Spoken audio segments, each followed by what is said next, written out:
ఆశీర్వాదం రాదు. ఏ విధంగా వస్తుంది? దేవునికి లోబడటం వల్లనే మనకు ఆశీర్వాదం అనేది రాగలుగుతుంది.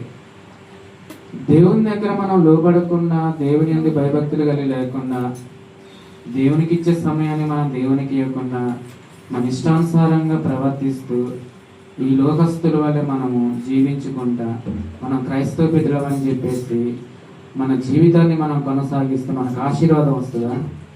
రాదు. మన జీవితంలో ఆశీర్వాదం రావాలంటే దేవుడు ఏదైతే చెప్పిండో అది మనం చేయాలి. దేవుని యొక్క ఆజ్ఞలు గైకొనాలి. దేవుడు చెప్పినటువంటి బోధలో మనం నడవాలి. దేవుడు ఏ విధమైనటువంటి ఆజ్ఞలు మనకి ఇచ్చి ఉన్నాడో అయ్యే పాటించాలి.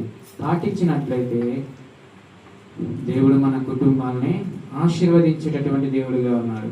ఇక్కడ బైబిల్ గ్రంథంలో మనం చూసుకున్నట్లయితే ఆదికాండము 12వ అధ్యాయము మొదటి నుంచి మనం చూసుకున్నట్లయితే, ఆదికాండము 12వ అధ్యాయం మొదటి నుంచి మనం చూసుకున్నట్లయితే, యెహోవా నీవు లేచి దేశము నుండి, నీ బంధువుల యొద్ద నుండి, నీ తండ్రి ఇంటి నుండి బయలుదేరి నీకు చూపించు దేశమునకు వెళ్ళుము. నిన్ను గొప్ప జనముగా చేసి నిన్ను ఆశీర్వదించి నీ నామమును గొప్ప చేయుదును. నీవు ఆశీర్వాదముగా నుందువు. నిన్ను ఆశీర్వదించిన వారిని ఆశీర్వదించదను, నిన్ను దూషించు వారిని శపించదను. భూమి యొక్క సమస్త వశములు నీ యందు ఆశీర్వదింపబడునని అబ్రహాముతో అనగా. హల్లెలూయా, దేవుని స్తోత్రం.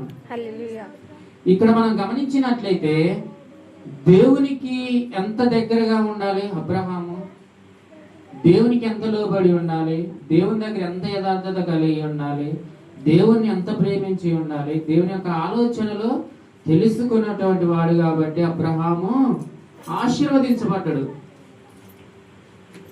దేవుని యొక్క ఆశీర్వాదానికి మొదటి కారణం ఏంటి అంటే దేవుని దగ్గర తగ్గింపు జీవితం కలిగినటువంటి వ్యక్తిగా ఉన్నాడు. ఎవరి ఆలోచన ప్రకారం వాళ్ళు వెళ్తా ఉంటారు మనం గమనించుకున్నట్లయితే. కానీ అబ్రహాము విషయానికి వచ్చేసరికి దేవుడు ఏదైతే చెబుతాడో అదే చేసినటువంటి వ్యక్తిగా మనం బైబిల్ గ్రంథాల్లో చూస్తాం. ఇక్కడ చెప్పిండు దేవుడు, యెహోవా నువ్వు లేచి నీ దేశము నుండి, నీ బంధువుల యొద్ద నుండి, నీ తండ్రి ఇంటి నుండి బయలుదేరి నేను నీకు చూపించు దేశమునకు వెళ్ళుమని చెప్పేసి ఉన్నాడు. ఇక్కడ